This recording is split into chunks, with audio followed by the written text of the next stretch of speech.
नमस्कार, मी डॉक्टर निखिल मुसळे. मी बालरोगतज्ञ आहे.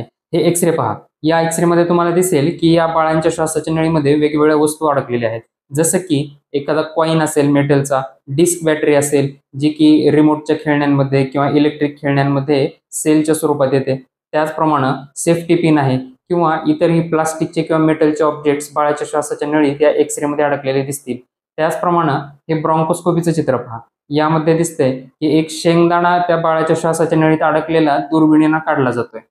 या सगळ्यावरून आपल्याला काय समजतं की जेव्हा आपलं बाळ हे रांगायला लागतं, 2 बोटात वस्तू पकडायला येऊ लागतात त्याला.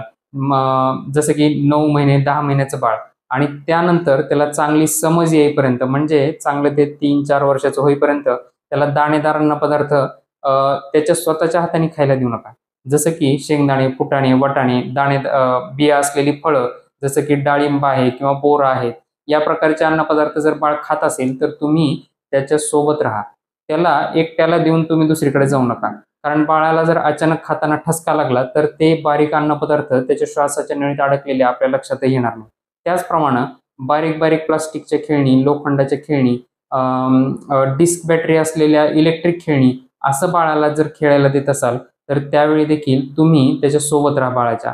कदाचित बाळाने जर खेळणी किंवा डिस्क बॅटरी तोंडात घातली, एखादा कॉइन तोंडात घातला तर बाळाला ठसका लागून तो कॉइन, ती खेळणी, तो प्लास्टिकचा तुकडा बाळाच्या श्वासाच्या नळीत अडकू शकतो आणि तुमच्या लक्षातही येणार नाही. यावेळी फक्त ठसका लागणं आणि सतत कंटिन्यू खोकत राहणं इतकंच लक्षण बाळाला येतं. सिव्हिअर ऑब्स्ट्रक्शन जर असेल श्वासाच्या नळीचं तर अशा वेळी बाळ श्वास घ्यायला फक्त त्रास होतोय बाळाला एवढंच लक्षण येऊ शकतं आणि अचानक बाळाचा जीव देखील जाऊ शकतो. अशा वेळी जर बाळाच्या श्वासाच्या नळीत काय अडकलेलं आढळलं तर ताबडतोब त्याची ब्रॉन्कोस्कोपी नावाच्या तपासणीनं दुर्बिणीच्या साहाय्याने ती वस्तू किंवा तो अन्नपदार्थ श्वासाच्या नळीतून बाहेर काढावा लागतो.